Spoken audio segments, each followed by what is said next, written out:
Otro de los sistemas importantes en la defensa es la célula B y la producción de anticuerpos.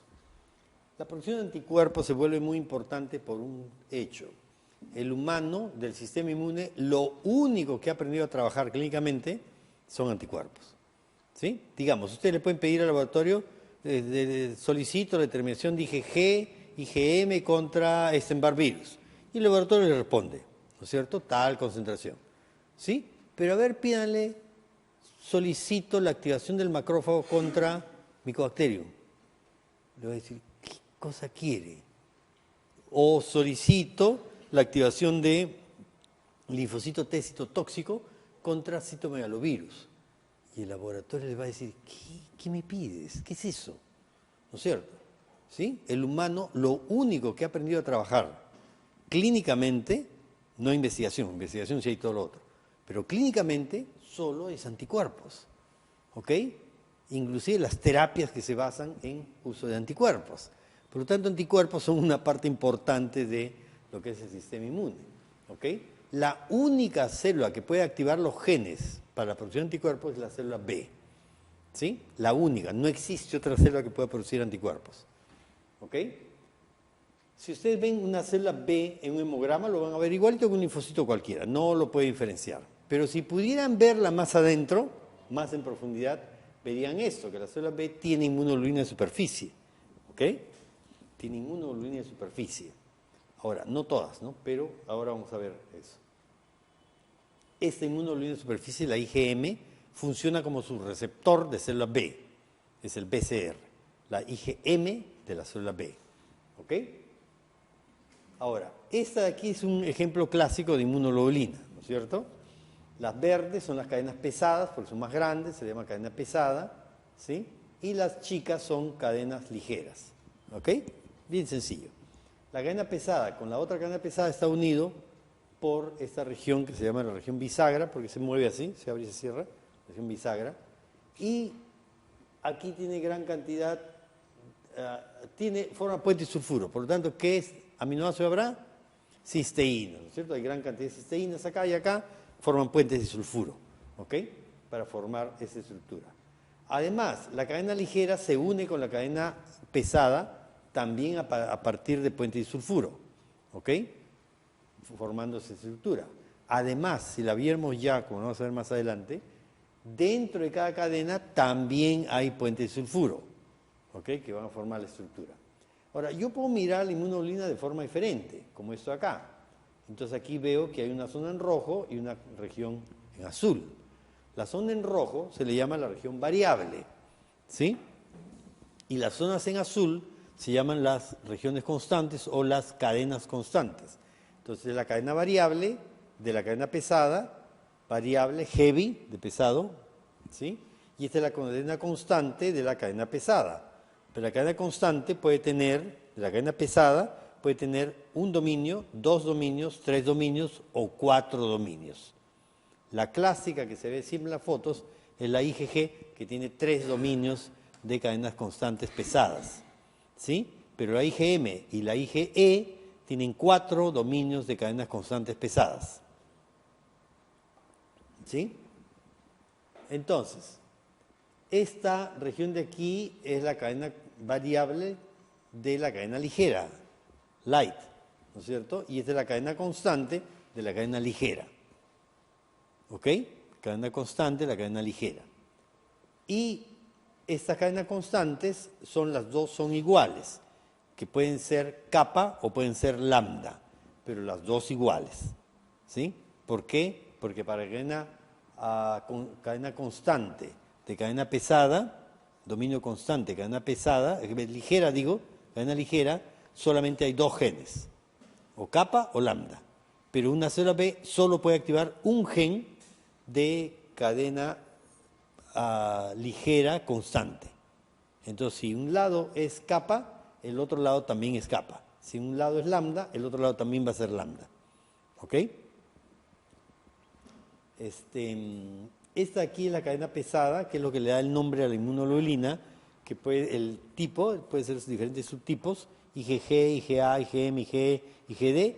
Entonces depende de esta cadena pesada acá, de esta parte, la región variable constante, perdón, de las cadenas pesadas. ¿Ok? Ahora, esta zona de aquí es la que se va a unir al epítope, al antígeno. ¿Ok? Entonces se le llama FAB, Fraction of Antigen Binding, FAB. ¿Ok? Toda esta zona acá se le llama FAB. Y esta zona acá se le llama FC, por fracción, ¿qué cosa? Cristalizable. ¿Por qué? Si yo lo pongo en un tubito con papaína, la papaína corta del puente y sulfuro para abajo. Todo lo corta en pedacitos que cristaliza al fondo del tubo. Pues se llama fracción cristalizable. ¿Ok? Entonces esto aquí no es fracción constante por si acaso, fracción cristalizable. ¿Ok? Ahora, esta parte de aquí, la fracción FAB, es la que se une al epítope. ¿Sí? O sea, es la que da la especificidad. En cambio, esta parte de aquí lo da la función biológica. O sea, la capacidad de activar el complemento, la capacidad de opsonizar, de estimular fagocitosis, la capacidad para poder transferirse a través de placenta, ¿no? Todo eso lo está dando la región FC. ¿Ok? Mientras esta parte de FAB es la zona específica para un epítope determinado. ¿Ok? Ya. Ahora, la unión de la región FAB con el epítope no es toda la reunión toda la zona que se une, sino solo el extremo de la punta. Ese extremo de ahí está el sitio donde se contacta con el epítope. ¿Ok?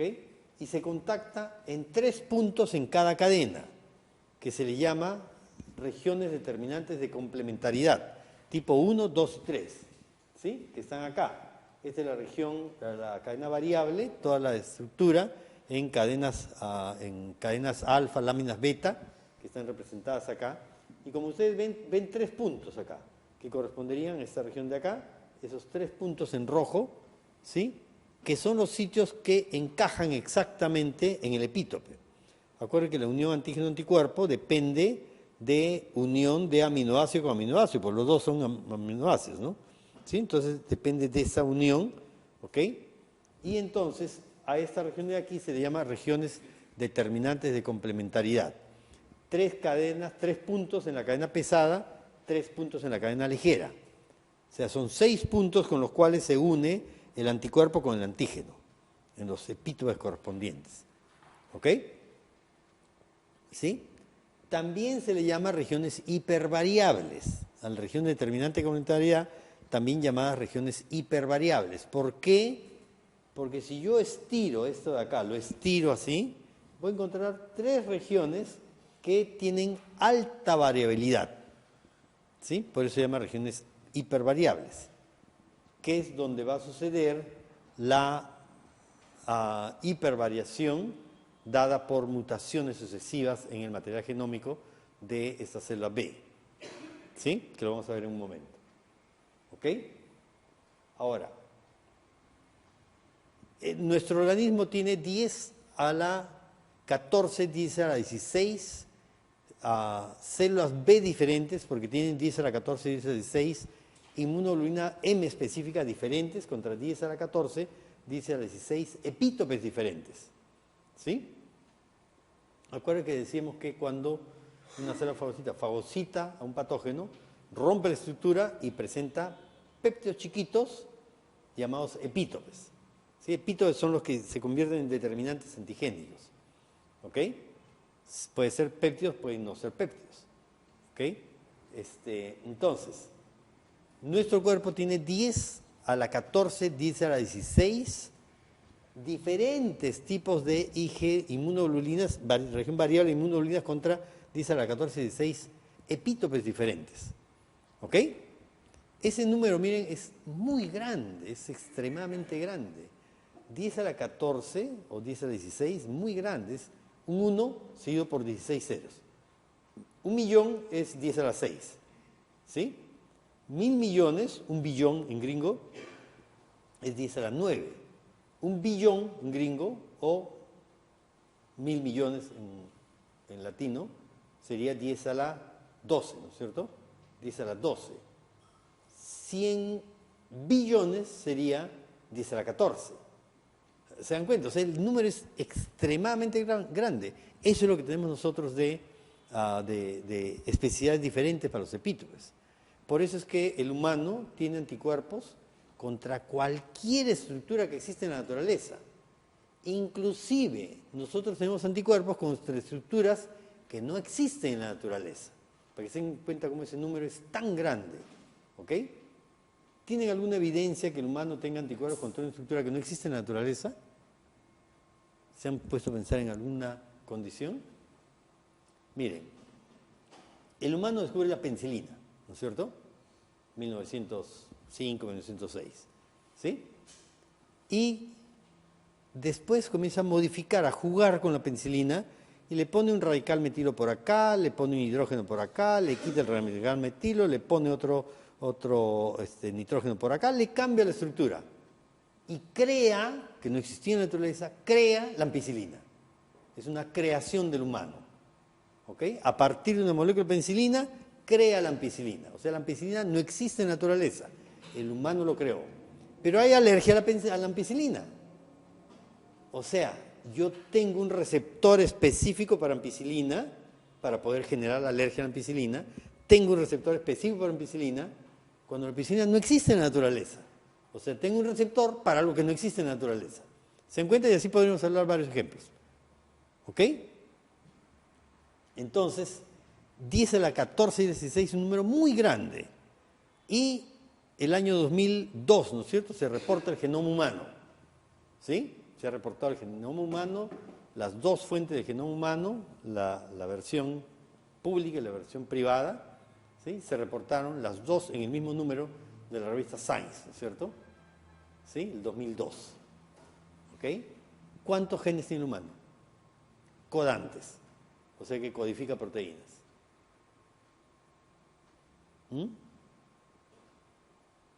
2002 se produjo el descubrimiento más grande de la humanidad de los últimos 2000 años, o 10.000 años, como quieran. ¿Sí? Por lo tanto, ustedes deben saber el último descubrimiento de los últimos 2000 años del humano, ¿cierto? ¿Cuántos genes tiene el humano? Codantes, ¿no? O sea, que codifican proteínas. Está el número variable dependiendo de la fuente de información, ¿sí? Pero está entre 30.000 y 40.000 genes, ¿ok? Codantes, que sintetizan proteínas. Y aquí yo tengo 10, o sea, tiene 3 a 4 por 10 a la 4, ¿no es cierto? ¿Sí? Es lo que tiene genes en humano. Y entonces, si yo digo un gen, una proteína, ¿cómo hago para tener 10 a las 16 proteínas diferentes? ¿Cómo puedo tener 10 a las 16 proteínas diferentes si solo tengo 3 o 4 por 10 a la 4? ¿Cómo? ¿De dónde salen 10 a las 16 proteínas diferentes si no tengo genes suficientes para producir esa cantidad de proteínas? ¿Sí? Eso es lo que se llama la generación de diversidad de las inmunoglobulinas que sucede durante la hematopoiesis de la célula B y cuyo descubrimiento le mereció el premio Nobel al doctor Tonegawa, ¿sí? Un japonés muy hábil que lo invitamos a venir al Congreso Latinoamericano de Inmunología en el año 2012, pero cortésmente nos dijo que ya no atendía actividades académicas, que ya estaba retirado, que por eso no podía venir. Pero fue invitado, está vivo todavía el doctor Tonegawa, ganó el premio Nobel por su descubrimiento de cómo se genera la diversidad de inmunoglobulinas. Entonces, ¿cómo hizo el doctor Tonegawa para descubrir eso? En internet está su descubrimiento, ¿no? Lo primero que él descubrió es que la célula B que sale de médula ósea tiene menos genes que la célula B que entra a médula ósea, ¿no es cierto? Entonces él dijo, si cuando sale de célula B madura tiene menos genes que cuando entró, la producción de esta variabilidad tiene que ver con genes, ¿no es cierto? Entonces comenzó a estudiar los genes de la célula B, comparativamente la que sale de médula ósea contra la que entra en médula ósea. ¿Ok? Entonces, así se generan los descubrimientos, ¿no? Investigando. Pero para eso hay que investigar. ¿Ok? Entonces, 10 a la 16 variabilidades. ¿Qué quiere decir eso? Yo tengo un epítope, por decirlo, es totalmente diferente de eso, no es una dramatización, digamos, es una esquematización. Tengo un epítope, esto se llama, ¿cómo se llama esto? Cilíndrico, no es cilíndrico, es esférico, ¿no es cierto? Un epítope esférico. Otro epítope cilíndrico, otro epítope ovoide, ¿sí? 10 a la 16 formas diferentes, ¿ok? Ya. Y yo tengo que tener un receptor para este epítope, ¿qué era? Esférico, cilíndrico o ovoide, y así 10 a la 16 diferentes, ¿ok? Esa es la idea. Entonces, ¿cómo genero tanto receptor diferente cuando tengo tan pocos genes? Pero se dio cuenta que todo empezaba en los genes. Entonces vemos los genes. Acuérdense que la inmunoglobulina es una glicoproteína, es una proteína, ¿no es cierto? Entonces tiene el proceso de producción igualito que cualquier otra proteína. Entonces la proteína nace del DNA, ¿no es cierto? DNA, RNA, proteína. ¿Se acuerdan? El dogma de la biología molecular. ¿Sí? Entonces toda la información está acá. La célula B es la única que tiene la capacidad de activar los genes de producción de inmunoglobulinas, por lo tanto, llamar a la RNA polimerasa del citosol, donde está ubicada en reposo, hacia el núcleo. Entonces llama a la RNA polimerasa que entra al núcleo y comienza a traducir, que es su función, desde DNA hacia RNA mensajero, ¿no es cierto? Entonces se produce el RNA mensajero, una copia exacta en versión RNA del DNA de la región de células de inmunoglobulinas, y entonces este RNA mensajero va a salir hacia el citosol y va a ir hacia el ribosoma, ¿no es cierto? Entonces cada 3 codones de RNA me van a colocar un aminoácido diferente, es la traslación, ¿no es cierto? Y entonces se va a formar una larga fila de aminoácidos juntos unos detrás de otro, ¿ok? ¿Sí? Esta es la estructura primaria de la inmunoglobulina. Hasta ahí queda esta gráfica. Entonces aquí está nuevamente el RNA mensajero, entró al ribosoma, salió la proteína, y esta proteína ahora, en su estructura primaria, va a entrar al retículo endoplásmico. ¿Qué es el retículo endoplásmico? Es un espacio que se le da a la inmunoglobulina, a la proteína en general, cualquier proteína, en este caso la inmunoglobulina, donde la inmunoglobulina se va a retorcer, ¿no? Va a decir así como, hagan ustedes así también, para que se despierten, ¿no? Entonces se van retorciendo y se ven en funcionamiento las fuerzas centrífugas, centrípetas, fuerzas Van der Belle, ¿no es cierto?, hidrofóbicas, hidrofílicas, ¿no? Se ponen en funcionamiento todos esos mecanismos bioquímicos y comienza a armarse la estructura secundaria, estructura terciaria de la inmunoglobulina aquí dentro del retículo endoplásmico, que ese es el retículo endoplásmico. En bioinformática se genera el retículo endoplásmico y por eso todo exactamente igual como si fuera un retículo endoplásmico, y le pueden cambiar las condiciones totalmente, ¿no? Y ustedes ahí ven cómo se va a plegar una proteína. Plegamiento de proteína es una técnica sencilla dentro de bioinformática, ¿no? Bioinformática es una cosa realmente apasionante, ¿no? Es extraordinario. En inmunoinformática es precioso, ¿no? Pero bueno, entonces aquí se va a formar la estructura ya de la proteína, y ahí tengo mi inmunoglobulina, ¿no es cierto? Y esto de aquí va a salir para eliminarse, para secretarse, y va a pasar por el aparato de Golgi para la glicosilación, ¿no es cierto? Y luego va a ser secretada si es que no tiene secuencia transmembrana, pero si tiene secuencia transmembrana va a quedar anclada en la membrana y va a ser su receptor, ¿sí? O sea, si la célula codifica la secuencia transmembrana, esta inmunoglobulina se va a comportar como receptor. Si no codifica secuencia transmembrana, va a secretarse, ¿sí? Sencillo. Ok.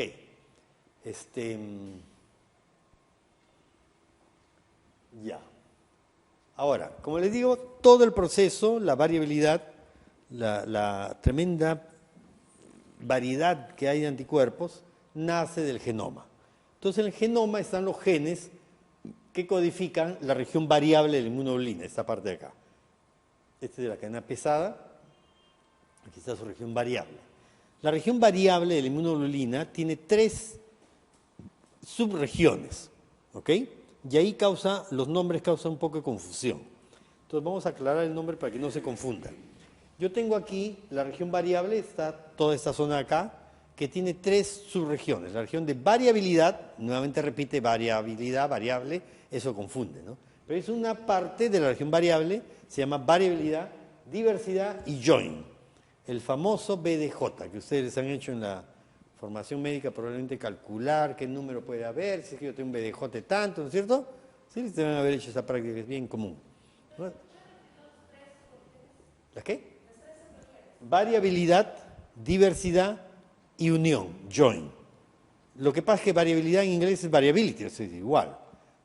Diversidad en inglés es diversity, que es igual de. Y unión en inglés se llama join, ¿no es cierto? Por eso es BDJ. Variabilidad, diversidad, join. ¿Ok? Entonces, ¿qué pasa? Durante el proceso de maduración de la célula B en médula ósea, va a suceder esto. Existen más o menos 60 a 65 genes en la región de variabilidad, genes diferentes. Ojo, cuando yo digo un gen diferente, estoy diciendo que tiene una secuencia de nucleótidos diferente, ¿no es cierto? Pues si tengo una secuencia de nucleótidos que se repite, es un gen repetido, no es diferente gen. ¿Sí? Entonces, cuando yo digo 65 genes, son secuencias de nucleótidos diferentes, que constituyen los 60, 65 genes que tiene la región de variabilidad. Hay más o menos 30 genes en la región de diversidad y más o menos 6 genes en la región join, ¿ok? De unión. Entonces, durante el proceso de maduración de la célula B en la médula ósea, comienza a rearreglarse primero la región de diversidad y la región join, ¿ok? ¿Qué quiere decir rearreglarse? Rearreglarse quiere decir, de los 30 genes que hay de región de diversidad, yo selecciono uno. De los 6 genes que tiene la región join, yo selecciono uno. ¿Ok? Digamos, de la región diversidad yo selecciono el 14. ¿Ok? Entonces, voy a hacer un loop, un NASA, un bucle. ¿Sí? Del gen diversidad, ¿qué dije? 14, ¿no? Entonces, diversidad 15. Digamos que yo selecciono el join 3. A join 2, hago un bucle, corto y empato. ¿Sí? O sea, todos estos genes que quedaron acá, de diversidad 15 a join 2, se cortan y se botan, se pierde. Por eso el doctor Tonegawa encontró menos genes en el que sale que en el que entra. Porque yo corto y boto. Esa célula B ya no tiene esos genes. ¿Ok? Luego rearregla la región de variabilidad en una segunda fase de maduración. ¿Ok? Entonces, ¿qué pasa? Nuevamente, se selecciona el variabilidad 25.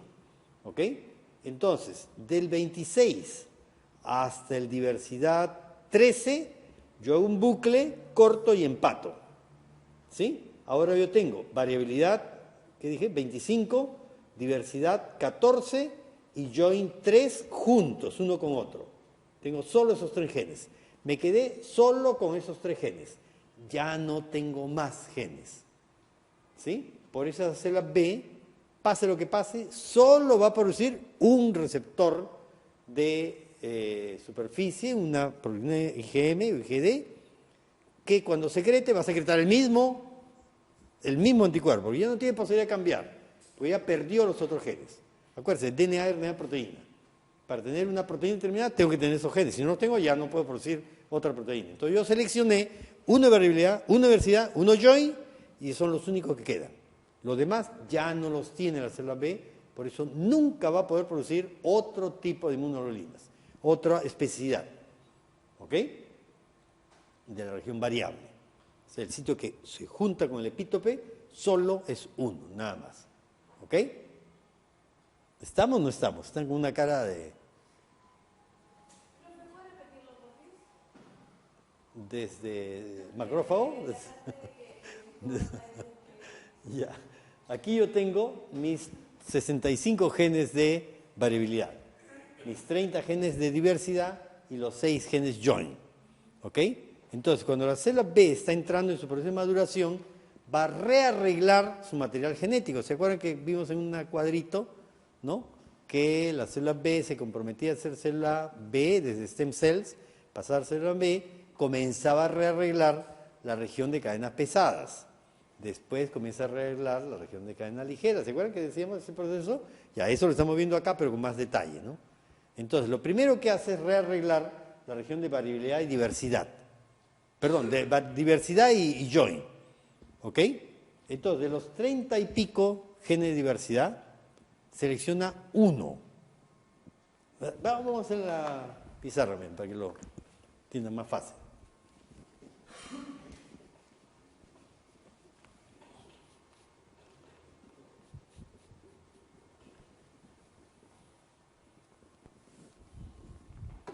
Yo tengo aquí mis genes de variabilidad, que son 65 más o menos. Acuérdense que hay dos fuentes de información del genoma humano. Diversidad, que son 30, y join, que son 6. ¿Ok? Entonces, primero, en uno de los pasos de maduración, primero, se selecciona uno de acá. Digamos, dijimos el 14. ¿Sí? Entonces, del gen 15. Aquí está el 15. Y voy a seleccionar, ¿qué dije acá? El 3, ¿no? Ya, del 15 al 3, el sistema hace un bucle. Aquí está el 15, aquí está el 3. ¿Sí? No, perdón, aquí sería el 2. ¿No? Entonces, aquí está el 14 y aquí está el 3. ¿Ok? Entonces, aquí corta y empata. Entonces, ahora yo tengo junto el gen 15 de diversidad y el gen 3 join. ¿Ok? Ahí están, sus dos genes. Los demás los perdió. Hizo un bucle, corta y empata. Quien hace esto son las enzimas RAC1, RAC2. Recombinant Antibody Gene. ¿Sí? RAC1, RAC2 hace este mecanismo de corte y empate. Igual, luego de la región de variabilidad yo seleccioné el 25, creo que fue, ¿no? ¿No es cierto? Entonces hago un bucle del gen 26, que estaría aquí, al gen 15 fue, entonces al gen 14, el gen 13. Y entonces dejo aquí el gen 14 de diversidad y el gen 25 de variabilidad.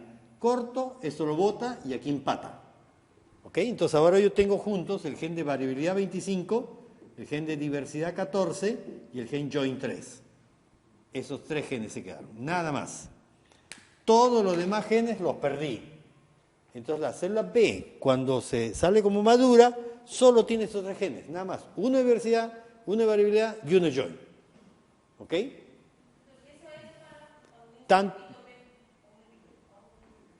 Claro, eso va a ser uno para la cadena pesada y otro para la cadena ligera. Van a ver ahorita que la cadena ligera no tiene diversidad.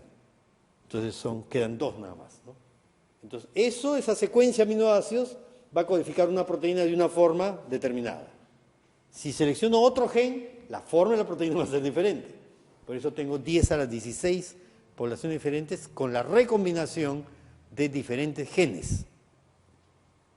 Por eso, teniendo tan poco gen, que son más o menos 100 genes aproximadamente, yo logro una recombinación que me logra 10 a la 14 y 10 a la 16. ¿Sí? Que esa es una cuestión totalmente random. Por eso, o sea, la selección de qué gen selecciono es random. Por eso es que se puede calcular cuántos genes va a tener una persona, porque es totalmente random. Si fuera con alguna predilección, ahí sería un problema, porque no tendría forma de calcularlos. Pero como el proceso es random, selecciono un gen de variabilidad, una diversidad, un join, al azar, totalmente al azar, en el proceso de maduración, porque esa célula B no sabe que va a ser específica para quién, no lo sabe en el momento de la maduración. Cuando ya formó su receptor, o sea, ya hizo la selección, ahí sí ya tiene una especificidad determinada. ¿Sí? Entonces, eso es lo que sucede durante el proceso de maduración. Selección de una diversidad, una join, después selección de una variabilidad, y esta selección que ha hecho, ya de ahí, de este gen ya rearreglado, va a sintetizar el R mensajero que va a ir a formar esta estructura de acá. ¿Ok?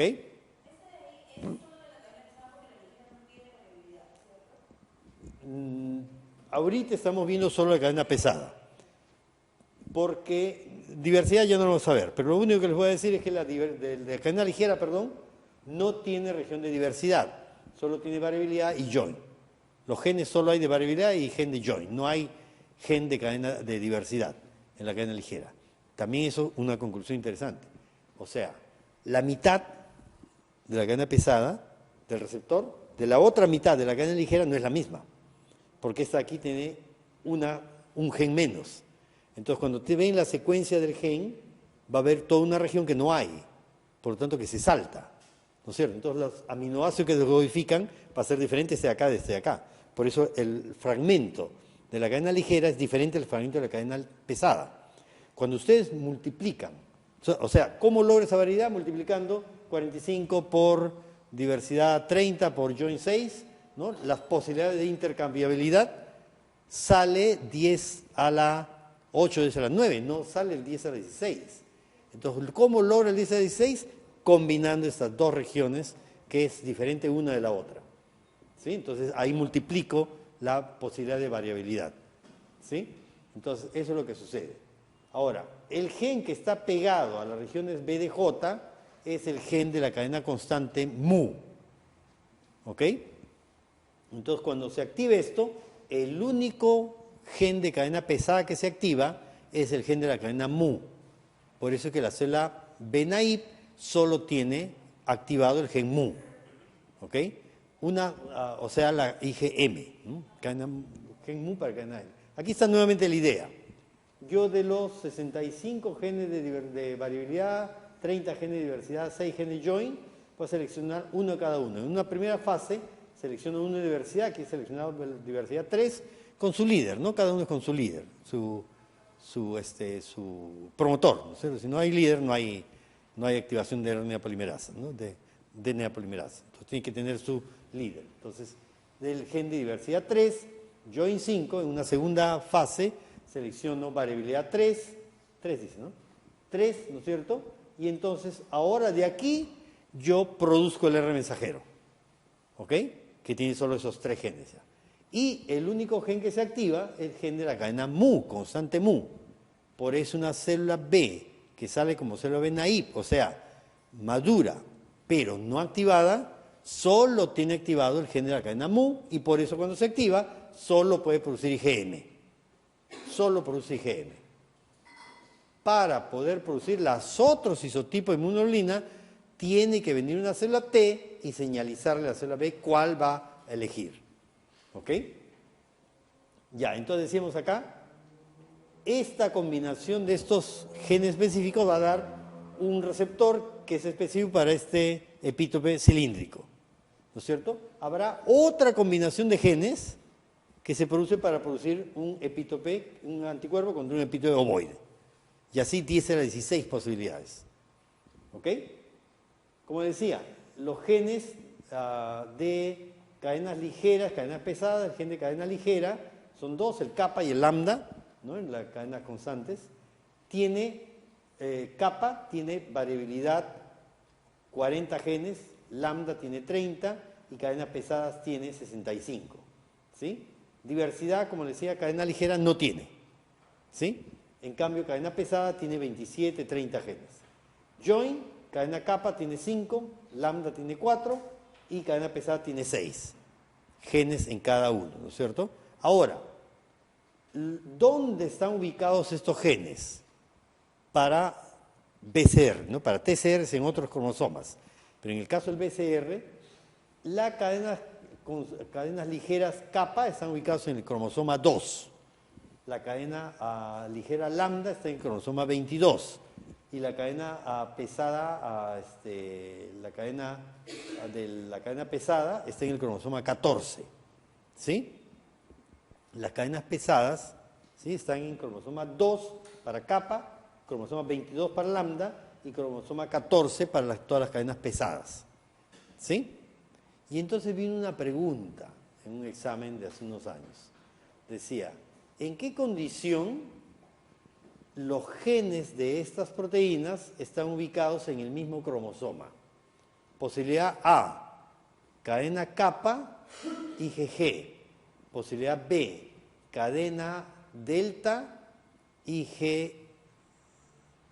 cadena delta ya dije, ¿no? Cadena lambda, IgD. Y posibilidad 3, IgG, IgD. Posibilidad A, cadena kappa, IgG. Posibilidad B, cadena lambda, IgA. Y posibilidad C, IgG, IgD. ¿En cuál? Los tres están en el mismo cromosoma. Los genes están en el mismo cromosoma. A, B o C. C, ¿no es cierto? ¿Por qué? Sea IgG, IgA, IgD, IgD, que sea, siempre está en el cromosoma 14. O sea, no necesitan acordarse en qué cromosoma está. Lo que tienen que saber es que las cadenas pesadas siempre están en el mismo cromosoma. En cambio, las cadenas ligeras son los que están en cromosomas diferentes. ¿Sí? Entonces, cuando combinen una cadena ligera con una pesada, siempre van a estar en cromosomas diferentes. ¿Sí? Dos cadenas ligeras, cromosomas diferentes. Pero las cadenas pesadas, todas están en el mismo cromosoma. Entonces, la respuesta ahí era la C. ¿Ok?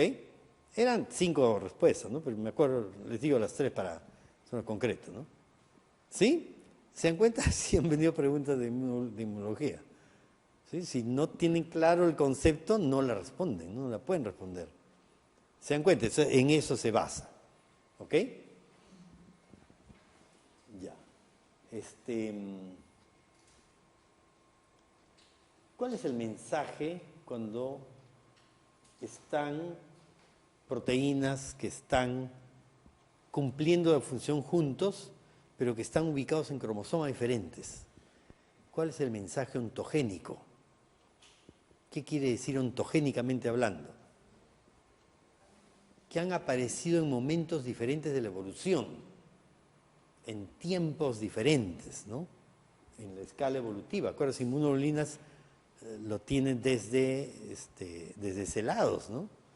O sea, estamos hablando de más de 2.000 millones de años atrás. ¿Ok? Ya tienen inmunoglobulinas. Claro, se los conocen con nombres diferentes, pero tienen inmunoglobulinas. Inclusive el ratón, sus nombres de inmunoglobulinas son diferentes a los del humano. Pero son inmunoglobulinas, cumplen biológicamente la misma función. ¿Ok? Y también esto permitió reconocer una cosa bien importante, que los auquénidos latinoamericanos no tienen cadena ligera. ¿No es cierto?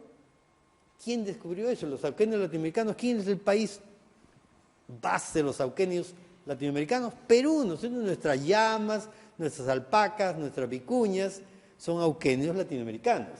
O sea, Perú es el que tiene eso.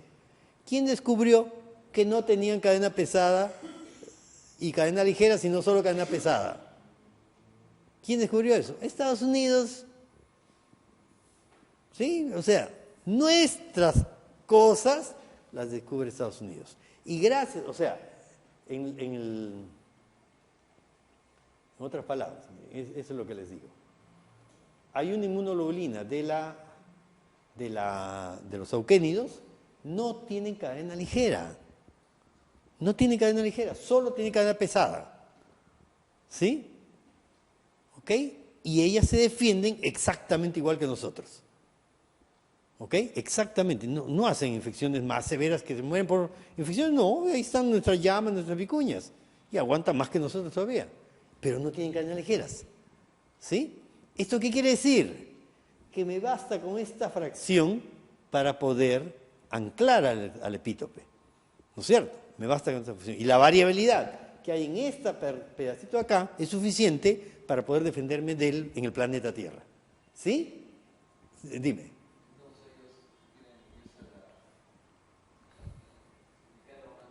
No se ha especificado cuántos tienen ellos porque nadie ha hecho el estudio.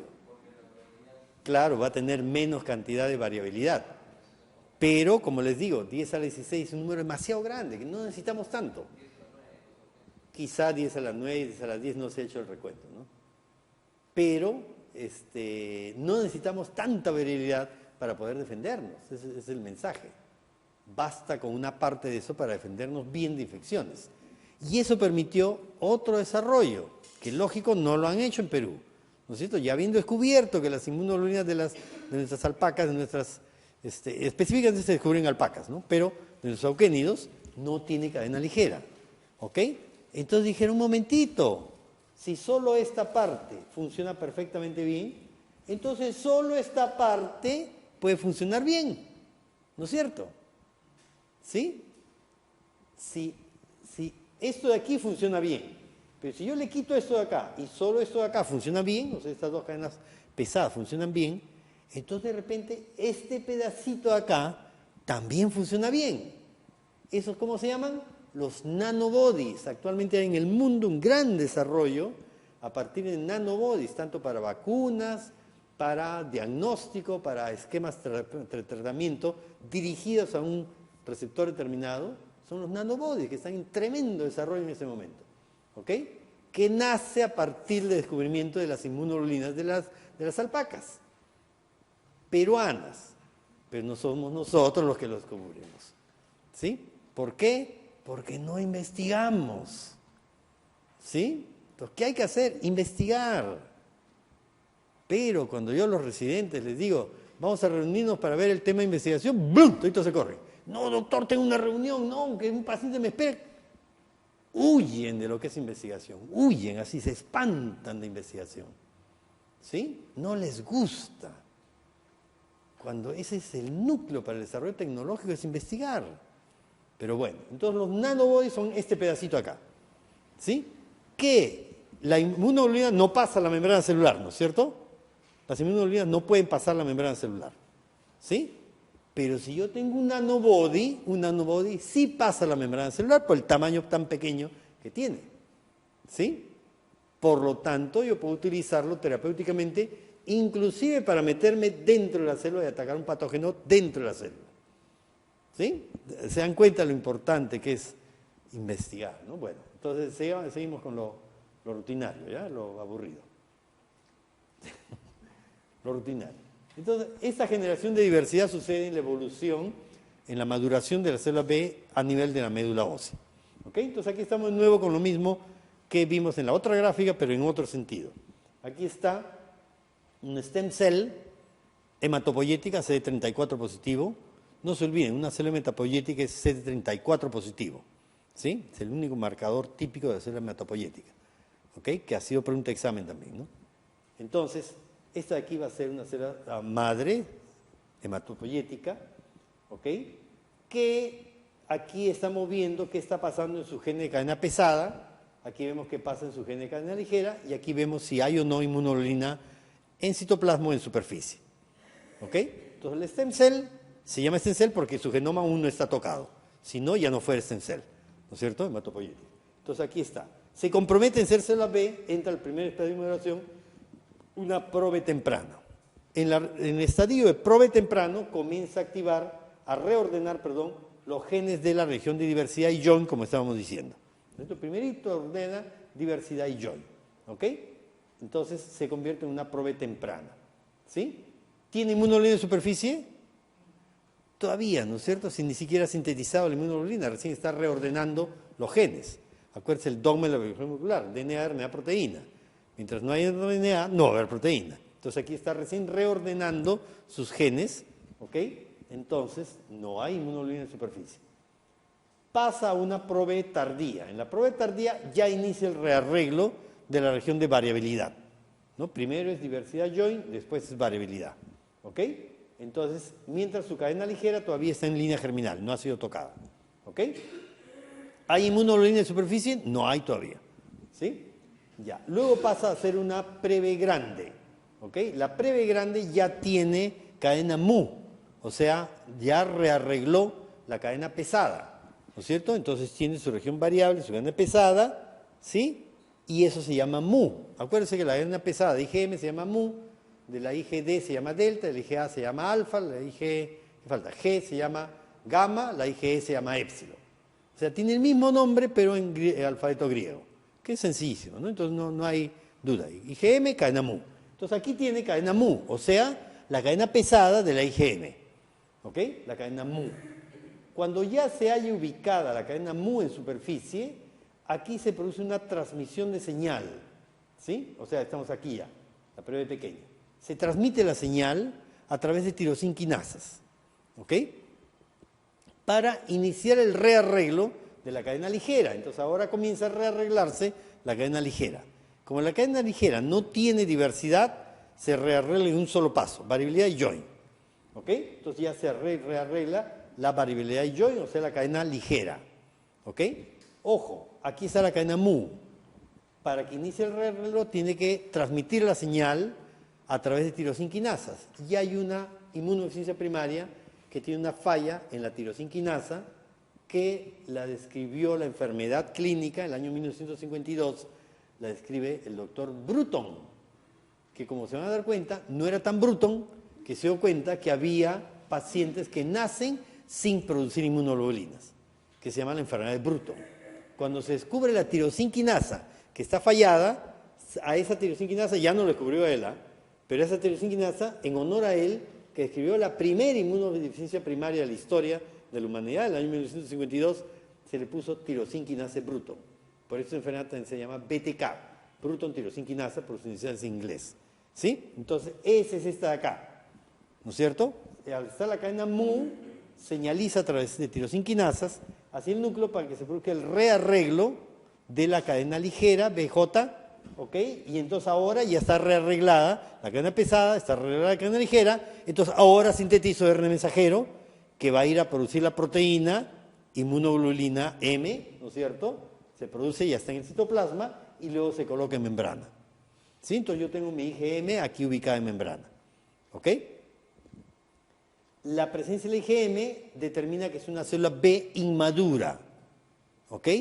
Para hacer una célula B madura, yo requiero que se codifique también, que se sintetice la IgD de membrana. En el momento que se sintetiza IgD de membrana, ¿ok? Ahí recién es una célula B madura que sale de médula ósea a ubicarse en los espacios que corresponden en el ganglio, en el MALD, en el vaso, etc. Y en la circulación, ¿ok? ¿Estamos? Miren, una célula B nunca puede activar dos genes de cadena pesada. Solo puede activar un gen de cadena pesada. Nunca puede activar dos genes de cadena pesada. ¿Alguna observación? Ups, la hora. ¿Alguna pregunta? Tienen que generar una pregunta así automática. Taxa la pregunta. Una célula B nunca puede activar dos genes de cadena pesada.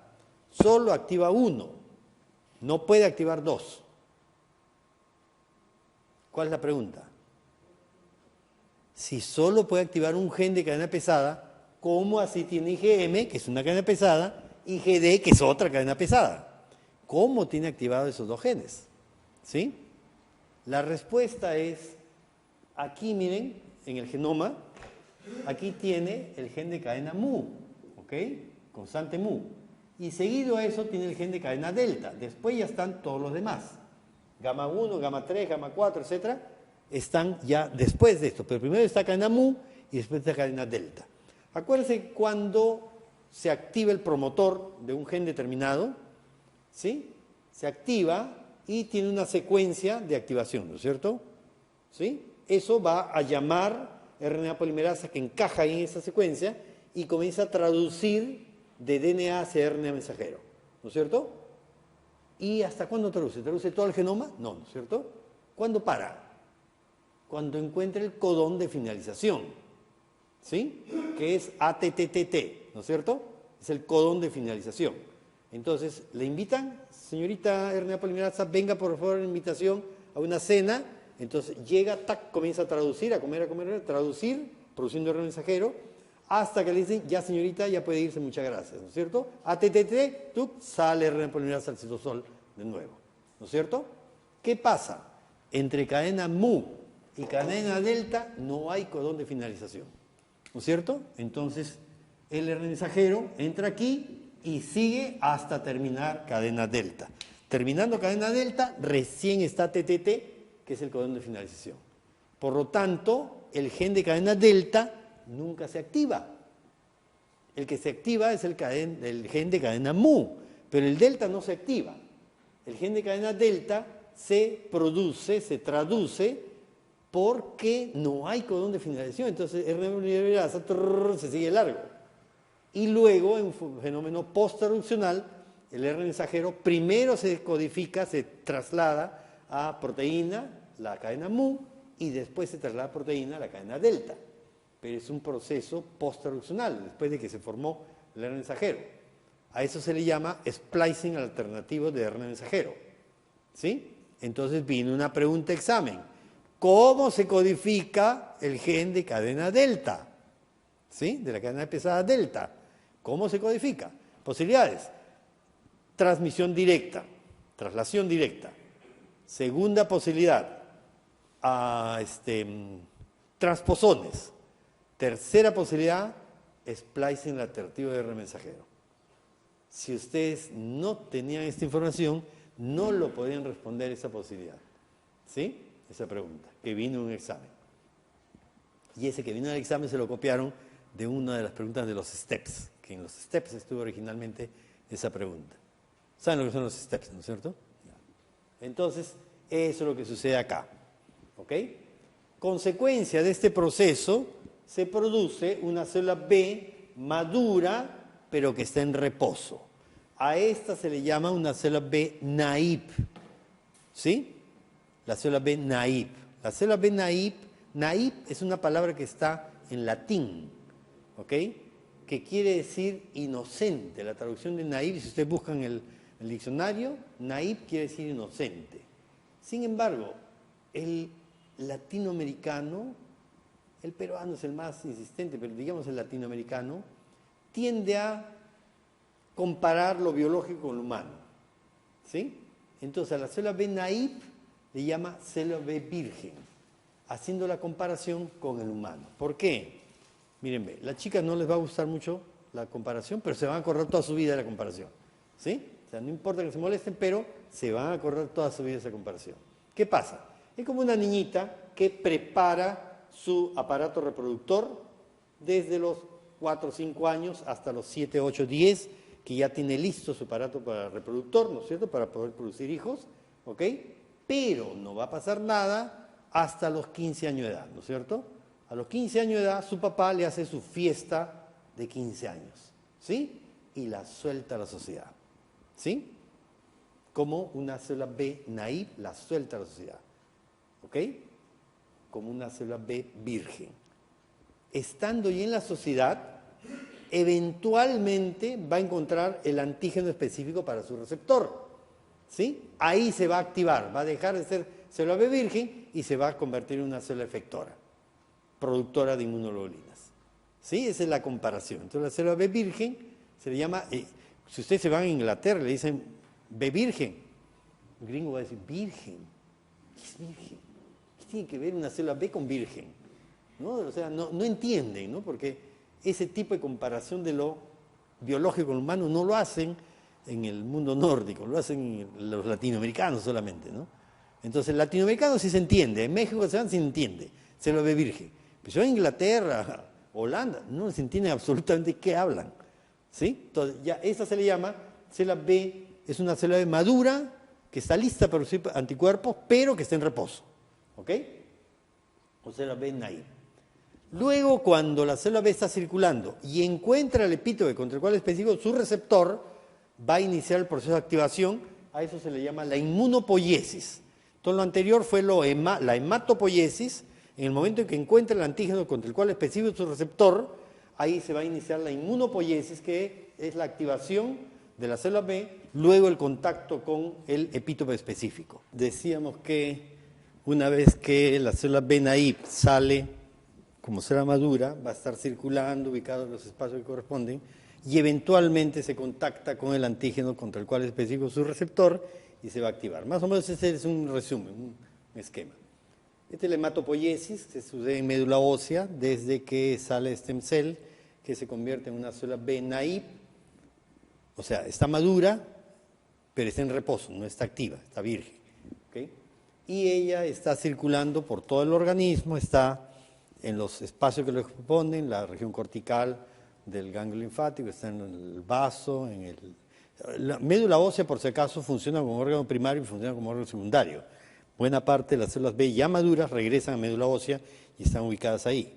Sobre todo en infecciones crónicas, brucelas, tuberculosis, por ejemplo, hay gran cantidad de células B en médula ósea que ya están maduras, o sea, funcionan como órgano primario y órgano secundario también la médula ósea. Pero la cosa es que están las células B dispersas en todos sitios, hasta el momento en que entra en contacto con el antígeno. El momento en que entra en contacto con el antígeno se va a activar para hacer una célula efectora, una célula plasmática, productora de inmunoglobulinas, a eso se le llama la inmunopoiesis, ¿no? Es más o menos el esquema. Ahora, desde célula B naive que porta IgM, IgD, ¿sí?, de superficie, va a poder haber el contacto con el epítope. La gran mayoría de células B va a requerir el apoyo de la célula T, y esto lo va a llevar a un proceso de maduración que le va a transformar en una célula plasmática, en una célula efectora, productora de inmunoglobulinas. ¿Cuánto tiempo se demora desde que es una célula BNAIP hasta que tiene una concentración adecuada de inmunoglobulinas para poder combatir a un patógeno? Más o menos 7-14 días. Es el término medio. Hay patógenos contra los cuales en 5 días ya tienen gran cantidad de anticuerpos y hay patógenos con los cuales requieren 2 meses, 3 meses para tener suficiente cantidad de anticuerpos. Un agente de una gripe, por ejemplo, en 5 días usted ya tiene anticuerpos contra la gripe, por eso no les dura mucho una gripe. Pero, por ejemplo, el antígeno de superficie de hepatitis B se produce unos 2 a 3, 4 veces meses después del contacto con el patógeno, recién tienen anticuerpos contra hepatitis B, antígeno de superficie. ¿Sí? Entonces es variable, pero en promedio 7-14 días. ¿Ok? Por lo tanto, el germen que me atacó está 7-14 días replicándose, porque todavía no hay suficiente cantidad de inmunoglobulinas como para combatirlo. Este es el periodo que me da sintomatología clínica. Una tos para una neumonía, diarrea para una infección intestinal, ¿no? Etcétera, lo que sea, ¿no? La sintomatología clínica. Por eso es que hay sintomatología clínica. ¿Ok? En cambio, una célula B que tiene contacto con el epítope y recibe apoyo de la célula T, ¿ok?, puede activarse por otra ruta. Esta ruta de acá sigue 90% de las células B, van a seguir este camino a ser células plasmáticas, pero un 10% va a ir camino a ser células de memoria. ¿Sí? Esta célula de memoria, decíamos que la célula BNAIP tiene IgM y IgD de superficie, ¿no es cierto? Decimos que la célula plasmática ya no tiene inmunoglobulina de superficie. ¿Ok? Para que se acuerden, miren. Aquí es la célula BNAIP, la quinceañera, que salió a la sociedad y ahí está dando vueltas. Y entonces se maquilla, se pone sus pestañitas, se pone sus uñitas, está toda arregladita, delgadita, bien vestidita, ¿no es cierto? Linda la chica, ¿ok? Hasta que se encuentra con el epítope, con el príncipe azul. En el príncipe azul tiene 2 posibilidades. O lo conquista y forma una familia y va a tener sus hijitos y se va a dedicar solamente a producir los hijitos para su príncipe azul. ¿Sí? Por lo tanto, ya no se maquilla, ya no se arregla y es más gordita acá, ¿no es cierto? ¿Sí? Ojo, chicas, nunca hagan eso. ¿Por qué? La competencia afuera es muy fuerte, ¿no es cierto? Muy fuerte. Si ustedes siguen ese camino, con seguridad, va a haber problemitas. ¿Sí? Entonces, nunca tomen esa actitud. La mujer siempre se tiene que mantener bien para su pareja. ¿Sí? Acuérdense que quien establece, quien mantiene la familia es la mujer. ¿Sí? La naturaleza le dio ese rol tan importante a la mujer, mantener la familia. Cuando una familia se separa, se abre, tiene responsabilidad los dos, por supuesto, pero importantemente la mujer. Cuando se mantiene unida, la mujer es la que está manteniendo eso. La mujer tiene ese rol. Entonces, nunca hacer esto, ¿sí? De ya no maquillarse, nada, no. ¿Ok? Pero ¿qué pasa? De repente no formó una familia con el contacto con ese epítope. Entonces se quedó de célula de memoria, ¿sí? Esta célula de memoria, o sea, no tuvo, digamos, familia con la pareja esa. Entonces la chica sigue maquillándose, pero ya mejoró su maquillaje y ahora se pinta diferente, se arregla diferente, ¿no es cierto? O sea, tiene inmunoglobulina en superficie, pero ya no es IgM-IgD, ¿sí? Va a ser cualquier otro isotipo menos IgM-IgD. Después vamos a ver que cuando la célula B le hace la activación, le corta los genes de IgM-IgD, por eso nunca más va a poder producir IgM ni IgD, cadenas constantes, ¿no? ¿Ok? Entonces puede tener receptores de superficie, tiene receptores de superficie, pero no IgM-IgD. ¿Ok? Puede ser IgG1, 2, 3, 4, A1, A2 o E. Cualquiera de las opciones, pero no IgM-IgD. Esa es la célula B de memoria. ¿Qué pasa? Cuando la célula B de memoria, que está ahí de memoria, está lista para tener contacto con el patógeno, encuentra el epítope contra el cual es específico su receptor, ¿ok? Inmediatamente se activa a producir anticuerpos. ¿Cuánto se demora esto? 4 o 6 horas. Aquí se demoró 7-14 días. Aquí hubo sintomatología clínica. Aquí 4 o 6 horas, inmediatamente produce anticuerpos contra el patógeno Y eso hace que el sujeto no tenga sintomatología clínica, porque rápidamente lo combatimos, el anticuerpo neutralizante impidió que entre las células y los anticuerpos que se opsonizan, lo elimina el germen y de esa manera yo no tuve sintomatología clínica. Ni cuenta me di del evento, pero sucedió esto, gracias a mi memoria inmunológica. ¿Cuál es la idea de la vacuna? Justamente eso. A mí no me interesa estas 90% de células de acá. A la vacuna lo que le interesa es este 10% de células que quedan como células de memoria, porque en el momento en que venga el patógeno de verdad, yo rápidamente voy a producir anticuerpos y el sujeto no va a tener sintomatología clínica de la enfermedad. Esa es la idea. ¿Sí? Ok. Entonces, hay 3 poblaciones claras de células B. Las células B naive, las células B plasmáticas y las células B de memoria. ¿Cómo es su inmunoglobulina en superficie? La célula B naive tiene IgM y IgD. ¿Ok?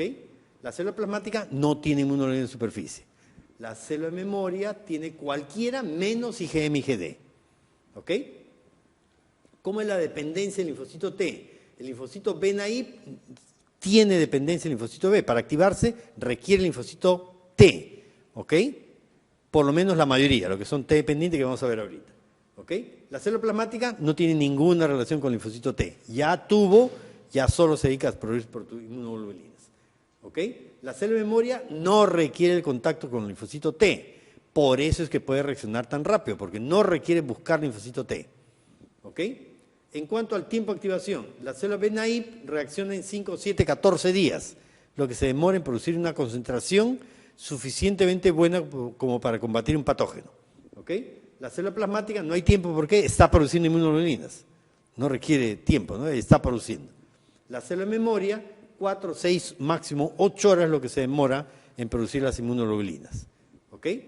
En cuanto a la inmunoglobulina que secreta inicialmente, la célula B naive no secreta inmunoglobulinas. Tiene superficie IgM y IgD, pero no secreta inmunoglobulinas. La célula plasmática secreta primero IgM y después cualquier otro isotipo de inmunoglobulina menos IgM.